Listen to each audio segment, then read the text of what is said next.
Hello guys, welcome back to my channel. आज जो है हम करेंगे चैप्टर 9 फाइनेंशियल मैनेजमेंट का next topic, that is capital structure. Capital structure क्या होता है? Capital structure refers to the mix between owners and borrowed funds. It can be calculated as डेब्ट इक्विटी रेशियो। कैपिटल स्ट्रक्चर का मतलब क्या है? Mix between, यानी दोनों के बीच में एक कॉन्टैक्ट रखता है owner's fund and borrowed fund. इसको हम कैलकुलेट कैसे कर सकते हैं? बाय दिस फॉर्मूला, डेब्ट अपॉन इक्विटी रेशियो। डेब्ट मीन्स बोरोड फंड, जो हम बाहर से जो कंपनी लेकर आती है fund, that is called borrowed fund. Equity यानी ओनर्स फंड, जो कंपनी अपने खुद का फंड यूज करती है, बाय देयर शेयर होल्डर्स हो गए, शेयर होल्डर्स की हेल्प से जो उसको फंड मिलता है, या अपना जो खुद का फंड लगाती है, that is called owner's fund. ठीक है, डेब्ट यानी बोरोड फंड, इक्विटी यानी ओनर्स फंड। डेब्ट is cheaper but is more risky.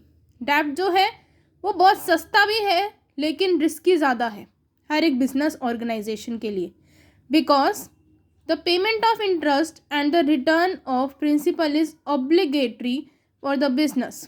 यानी पेमेंट, उस डेब्ट की पेमेंट करना बहुत ज़रूरी होता है।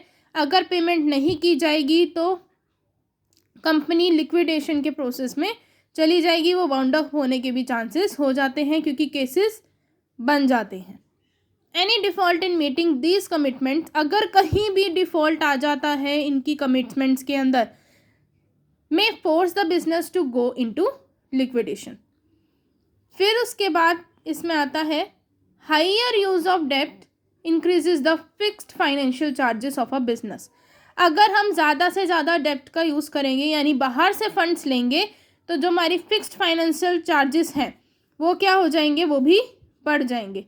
As a result, increase use of डेप्ट इंक्रीजेज द फाइनेंशियल रिस्क। जैसे जैसे हमारा डेप्ट बढ़ता जाएगा, फाइनेंशियल रिस्क भी हमारा बढ़ता रहेगा। कंपनी का जो रिस्क है वो भी बढ़ना स्टार्ट हो जाता है। फिर उसके बाद आता है फाइनेंशियल रिस्क। क्या होता है? Financial risk is the chance that a firm would fall to meet it payment obligations. Financial risk जो है एक चांस है जहाँ पर अगर कोई कंपनी पेमेंट नहीं कर पाती है अपने जो भी उनकी ऑब्लिगेशंस हैं, यानी जो भी उसने पैसा अगर लिया है, ना ही वो उसका अगर इंटरेस्ट पे कर पाई है, या उसका जो भी रेट है या जो पैसा है वो नहीं पे कर पाई है उस डेप्ट का, तो वो एक रिस्क बन जाता है कंपनी के ऊपर। ठीक है, फिर आता है इसमें next is capital structure of a company this affects both profitability and the financial risk. यानी कैपिटल स्ट्रक्चर कंपनी का कैसा है, जो किस किस को अफेक्ट करता है? उसकी प्रॉफिटेबिलिटी को और उसके फाइनेंशियल रिस्क को अफेक्ट करता है।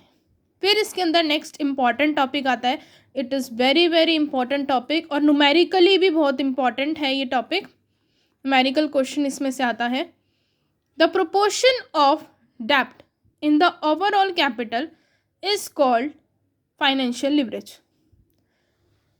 कुछ प्रोपोर्शन हमारे डेब्ट का हमारी ओवरऑल कैपिटल में से, मान लीजिए कि अगर मैंने पूरे फर्म के अंदर 10 लाख रुपए की कैपिटल इन्वेस्ट करी है, तो उसका कुछ प्रोपोर्शन ऑफ डेट 2 लाख मैंने बाहर से लिया डेब्ट, बाकी का बचा हुआ कितना हुआ? 8 लाख मेरा इक्विटी है, यानी मेरा खुद का फंड है।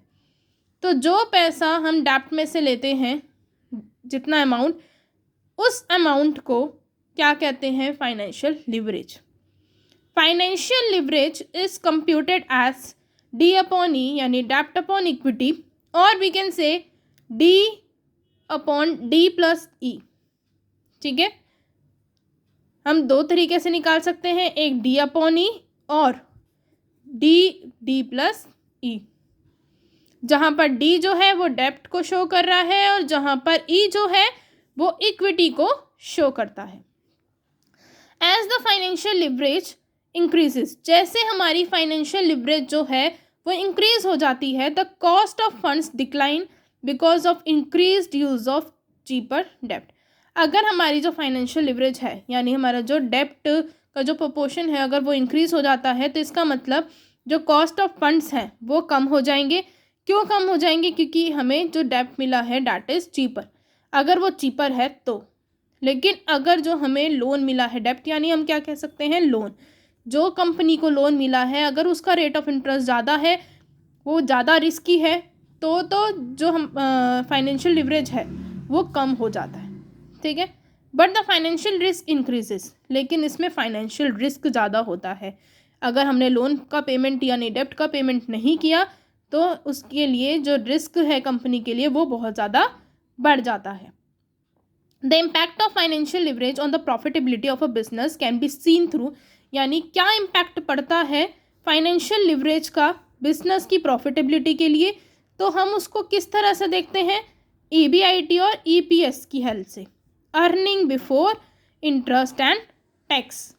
EBIT यानी earning before interest and tax और EPS यानी अर्निंग पर शेयर। इन दोनों की हेल्प से, इन दोनों की एनालिसिस से हम क्या करते हैं, उसको देखते हैं, ठीक है। फिर नेक्स्ट टॉपिक हमारे पास आता है trading on equity. Trading on equity यानी trading on equity refers to the increase in profit earned by the equity shareholders due to the presence of fixed financial charges like interest.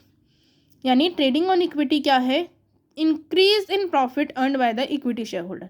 Equity shareholder ने जो भी earn किया है उस profit में जब increment आ जाती है due to the presence of interest, interest की प्रेजेंस में, यानी जो भी अगर हमने कोई डेप्ट लिया हुआ था तो उसकी प्रेजेंस में भी अगर उनको प्रॉफिट होता है that is called trading on equity. आज हम करेंगे यहाँ तक ही। नेक्स्ट वीडियो में हम करेंगे next topic with the numerical of financial leverage. Factors करेंगे और फाइनेंशियल लिवरेज का न्यूमेरिकल करेंगे, that is very very important. और ये न्यूमेरिकल जो है पेपर में आ भी जाता है एग्ज़ाम्स के अंदर, और बहुत ही सिंपल मैनर में करेंगे इसका numerical. And bye bye for now. अगर आपको वीडियो पसंद आए तो मेरे चैनल को सब्सक्राइब करें और मेरे वीडियोस को लाइक करें और अपने फ्रेंड्स के साथ शेयर भी करें।